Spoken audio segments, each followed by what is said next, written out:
Download this code from codegive.com, link in the description below. OK, let's dive into a common SQL error, one that can be frustrating, especially for beginners: incorrect group by usage and how it interacts with other concepts. I'll explain the error, its root causes, illustrate it with code examples, and provide strategies to prevent and fix it. The essence of the error: column X is invalid in the select list because it is not contained in either an aggregate function or the group by clause.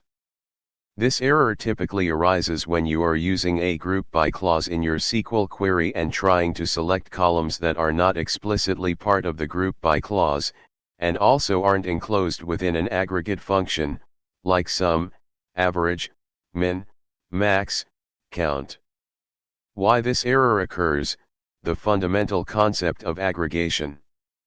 To understand the error, you need to grasp the purpose of group by. Group by is used to group rows that have the same values in one or more columns. The resulting dataset will have only one row per group. Now, consider this. Asterisk: if you group by category, you're essentially saying, I want to see data summarized at the category level. Asterisk: if you then try to select product name without an aggregate function, the SQL engine doesn't know which product name to pick for each category.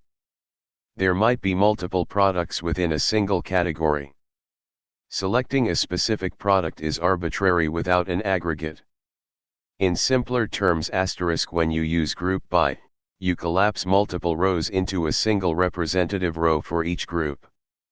The only things you can reliably show for that representative row are: 1. The columns you grouped by, because they are guaranteed to be consistent within the group. 2. Aggregated values, like the sum, average, count, min, or max, across all the rows that formed the group. Code examples, illustrating the error and solutions. Let's use a hypothetical orders table with the following structure. Example 1, the error in action. Why this fails: asterisk: we're grouping by customer ID, but trying to select order date. For each customer ID, there might be multiple order dates. SQL doesn't know which order date to display in the summary row. The database throws the column order date is invalid error.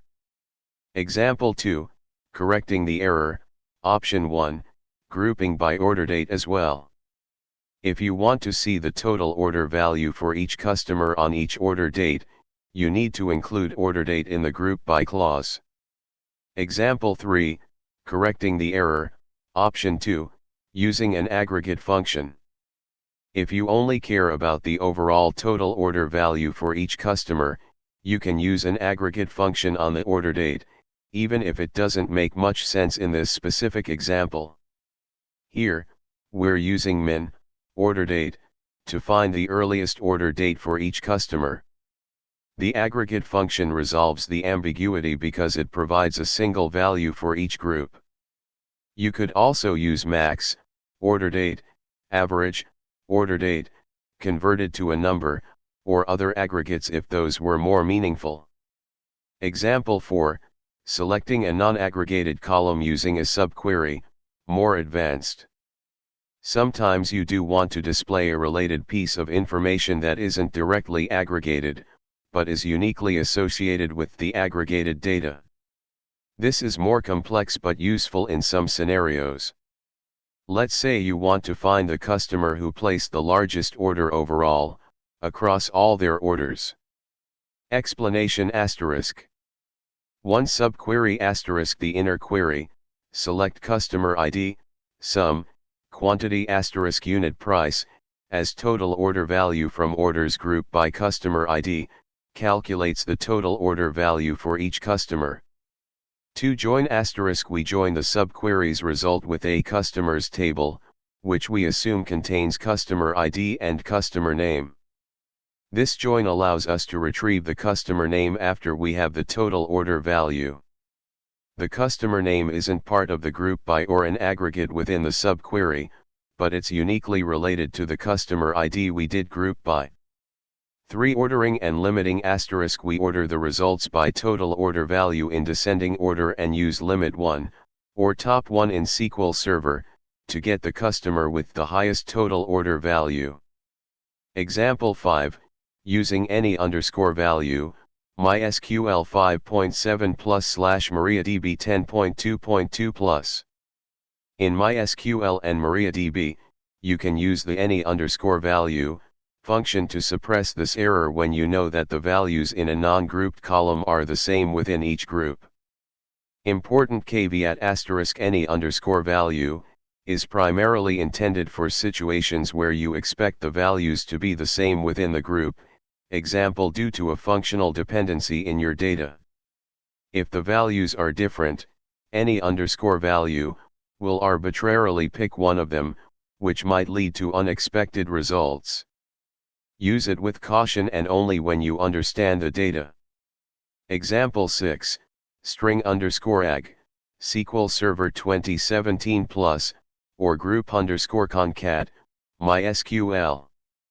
If you want to see a list of all the order date values for each customer ID, you can use string underscore ag, SQL Server, or group underscore concat, MySQL.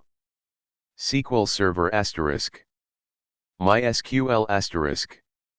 These functions concatenate the values of the order date column for each group, separated by a comma and space, or your specified separator. Strategies to prevent and fix this error. 1. Careful planning asterisk. Before writing your query, clearly define what you want to achieve. Ask yourself, asterisk, what are the groups I want to create? These will be the columns in your group by clause. Asterisk, what information do I want to display for each group? These will either be columns from your group by clause or aggregated values. 2. Double check your group by asterisk. Ensure that all non-aggregated columns in your select list are present in the group by clause. 3. Use aggregate functions appropriately asterisk. Apply sum, average, min, max, count, or other aggregate functions to columns you want to summarize across groups. 4. Subqueries and joins. For more complex scenarios, if you need to display information from related tables that isn't directly aggregated, use subqueries and joins to retrieve that information after the aggregation is done. 5. Understand database-specific functions asterisk. Be aware of functions like any underscore value, string underscore ag, and group underscore concat, or their equivalents in your database system, and use them appropriately when they suit your needs. 6. Thorough testing asterisk. Test your queries with a variety of data to ensure they produce the expected results and don't throw unexpected errors. 7. Modern SQL. SQL 2016 onwards. The SQL standard has made some improvements with the introduction of functional dependencies. Some databases may infer implied group by columns if they are functionally dependent on existing ones. Example, if state determines the capital city, group by state may allow you to select capital city. However, this is not universally implemented and relying on it can make your code less portable. Important considerations. Asterisk. Database specific behavior asterisk. The exact error message and behavior might vary slightly depending on the database system you're using. Example, MySQL, PostgreSQL, SQL Server, Oracle.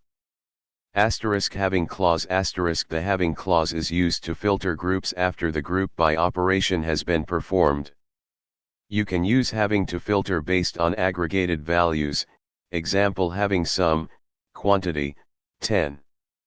Asterisk. Performance asterisk. Large group by operations can be resource intensive. Make sure you have appropriate indexes on the columns you're grouping by to improve performance. In summary, the column is invalid in the select list error is a common pitfall when working with group by in SQL. By understanding the principles of aggregation, carefully planning your queries, and using the appropriate aggregate functions and subqueries, you can avoid this error and write more robust and efficient SQL code. Always test your queries thoroughly to ensure they produce the intended results. Good luck.